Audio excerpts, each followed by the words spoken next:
Breaking news आपको देंगे। अफगान तालिबान और फितनल ख्वारिज का गठजोड़ बेनकाब, गिरफ्तार खुदकुश बमबार के होशरुबा इंकशाफात। अफगान तालिबान और फितनल ख्वारिज कम उम्र अफगान नौजवानों को दहशत गर्दी के लिए इस्तेमाल कर रहे हैं। जनूबी वज़ीरिस्तान में FC खैबर पख्तूनख्वा की कार्रवाई में खुदकुश बमबार गिरफ्तार। खुदकुश बमबार की जानिब से ये अहम इंकशाफ किए गए हैं। गिरफ्तार खुदकुश बमबार की शिनाख्त नेमतुल्लाह वल्द मूसा जान के नाम से हुई। खुदकुश बमबार के इंकशाफात आपने सुने। इस पर मजीद बात करने के लिए ज़फ़र हाशमी इस्लामाबाद से हमें ज्वाइन करेंगे। ज़फ़र, मजीद क्या इंकशाफात किए गए हैं इस खुदकुश बमबार ने? जी, इस हवाले से ये आपको मैं बताता चलूँ, अफगान तालिबान और फितनल ख्वारिज का जो गठजोड़ है वो बेनकाब हुआ है और इस गिरफ्तार खुदकुश बमबार की जानिब से जो है वो होशरुबा इंकशाफात सामने आए हैं कि किस तरह अफगान तालिबान और फितनल ख्वारिज जो हैं वो कम उम्र अफगान नौजवानों को दहशत गर्दी के लिए इस्तेमाल कर रहे हैं। ये जनूबी वज़ीरिस्तान में फ्रंटियर कोर खैबर पख्तूनख्वा ने एक बड़ी कार्रवाई करते हुए खुदकुश बमबार को गिरफ्तार कर लिया। गिरफ्तार खुदकुश बमबार की शनाख्त नेमतुल्लाह वल्द मूसा जान के नाम से हुई है और गिरफ्तार खुदकुश बमबार अफगानिस्तान के सूबे कंधार का रिहायशी है। गिरफ्तार खुदकुश बमबार के एतराफी बयान में होशरुबा इंकशाफात मंजर आम पर आए हैं, जिसके मुताबिक नेमतुल्लाह कंधार जवेरिया मदरसे का जो है वो तालिब इल्म है और ये हिफ्स कर रहा था। यहाँ पर गिरफ्तार खुदकुश बमबार नेमतुल्लाह ने इतराफी बयान में कहा है कि मदरसे में मौजूद कुछ लोगों ने मुझे कहा कि पाकिस्तानी फौज के खिलाफ जिहाद जायज है और उसने कहा कि हम 40 लोग खोस्त में इकट्ठे हुए और बरास्ता चीवार पाकिस्तान में दाखिल हुए। फिर उस लालजे के इलाके में उसने कहा कि बरोंदा के जो है वो जो जनूबी वज़ीरिस्तान में है वहां उनको ले जाया गया जहां तालिबान का मरकज था और उसने कहा कि हमारा कमांडर उमर हम्मास था जो खुदकुश हमलों की तरबियत देता था। खुदकुश बमबार के मुताबिक खुदकुश हमले की तरबियत 3 माह जो है वो तक दी गई, जबकि उसने 1 हफ्ता की तरबियत ली और उसने वहाँ 3 माह तक कयाम किया। तो तरबियत में उसने कहा कि हमें सिखाया गया कि गाड़ी पर खुदकुश हमला कैसे करना है।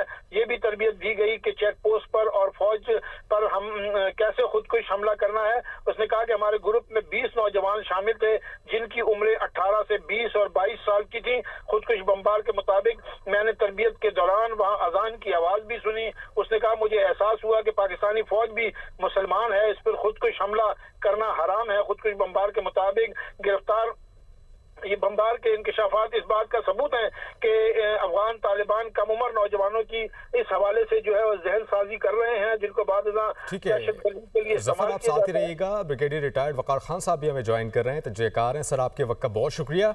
ये इंकशाफ इस नौजवान की जानिब से जो कि दिल दहला देने वाले हैं, कम उम्र बच्चों को अगवा किया जाता है, उनका ब्रेन वॉश किया जाता है और पाकिस्तान के ख़िलाफ़ और पाकिस्तान की सरजमीन के ख़िलाफ़, पाकिस्तान की फ़ौज के ख़िलाफ़ उन्हें तैयार किया जाता है। आपका क्या नुक्ता नज़र है सर इस पर? आई थिंक ये नंबर ऑफ पहले भी एविडेंस प्रोड्यूस है, उसमें एक नई चीज ऐड हो गई है और इसकी एज देख लें, बिल्कुल यंगस्टर्स हैं। सावधर इस कच्ची एज में अगर 18 से 20 साल का सावधर, इसको फिर 13 से 14 साल की एज में डॉक्ट्रिनेट किया गया होगा और उसमें बच्चों को शायद पता नहीं होता। दूसरा आप देखें कि क्या परसेप्शन बनाएगी एक खुदा खासा ये कि जो है काफिर मुल्क है या काफिर फौज है। जस्ट इमेजिन द थिंकिंग जो है जो इसकी ट्रेनिंग करने वाले हैं और जो फैक्ट्रियां लगाई हैं।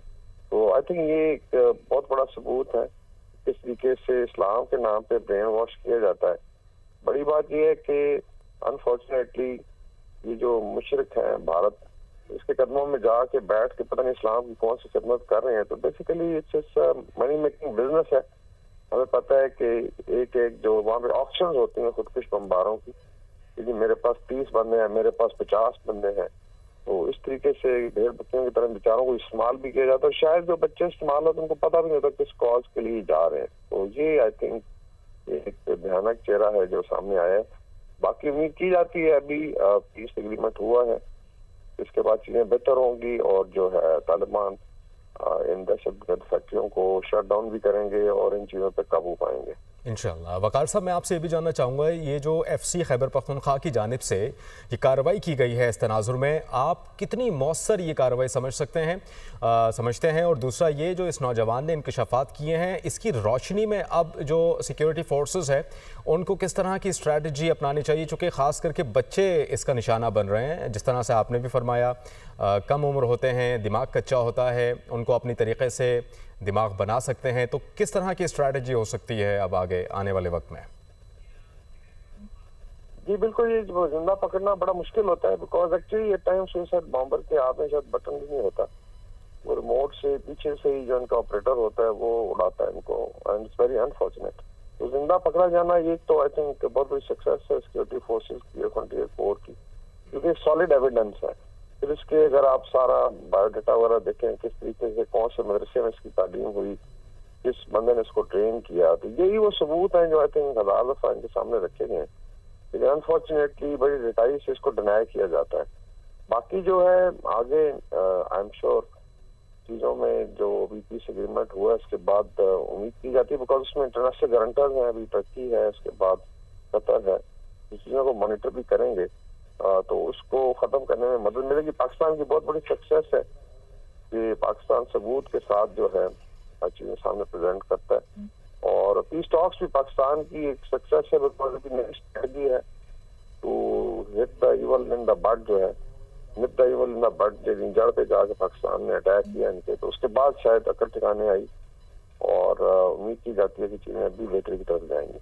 बिल्कुल ऐसा ही। अच्छा वकार साहब, जब से ये सारी सूरत हाल पैदा हुई है, अफ़गानिस्तान की जानिब से ये जंग छेड़ी गई, फिर पाकिस्तान ने भरपूर जवाब दिया और फिर ये नौजवान को गिरफ़्तार करना जो कि बड़े इंकशाफ कर रहा है, आप समझते हैं पाकिस्तान को अपनी सरहदी पॉलिसी या फिर अफ़गान बॉर्डर मैनेजमेंट में कुछ अहम और ठोस तब्दीलियाँ करनी चाहिए ताकि इस तरह के बच्चे या अनासर किसी भी तरह से पाकिस्तान की सरजमीन में ना आ सके, जिनकी निशानदही भी करना मुश्किल है और उनको ज़िंदा पकड़ना भी मुश्किल है?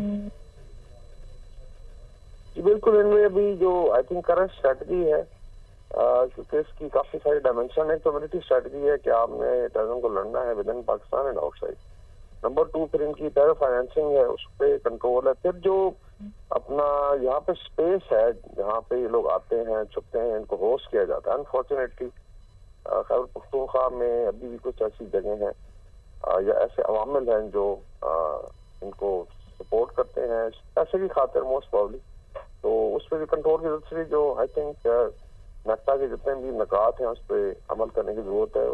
उसमें प्रोविंशियल गवर्नमेंट्स का बहुत बड़ा काम एडमिनिस्ट्रेशन का है, और फिर जो अवाम है उनकी अवेयरनेस का है कि क्या आप चाहेंगे कि आपका बच्चा जो है इस तरीके से उसको ब्रेन वॉश किया जाए, खुदा ना खास्ता वो इस तरह के क्राइम में इन्वॉल्व हो, और किस तरीके से उनको झांसा दिया जा रहा है। बाकी जो है डिप्लोमेटिकली एक पाकिस्तान ने बहुत बड़ा मूवर किया है रीजन में भी। अभी लोग कन्विंस्ड हैं, I think everybody fed up with this जो एपिसेंटर ऑफ टेररिज्म है। होपफुली इन चीजों का इम्पैक्ट आएगा और टेररिज्म पे काबू पाने में मदद मिलेगी। ठीक है, ब्रिगेडियर रिटायर्ड वकार खान साहब, आपने हमें वक्त दिया, इस पर अपना नुक्ता नज़र पेश किया, आपका बहुत शुक्रिया। ज़फ़र इससे पहले हमारे साथ मौजूद थे, आप दोनों का बहुत शुक्रिया। ये बड़ा इंकशाफ, नौजवान को गिरफ्तार किया है जो कि ये कहता है कि अफ़गान तालिबान और फितना अल ख़ारिज कम उम्र अफ़गान नौजवानों को दहशत गर्दी के लिए इस्तेमाल कर रहे हैं, जो कि ख़ुद भी इसका शिकार रहा।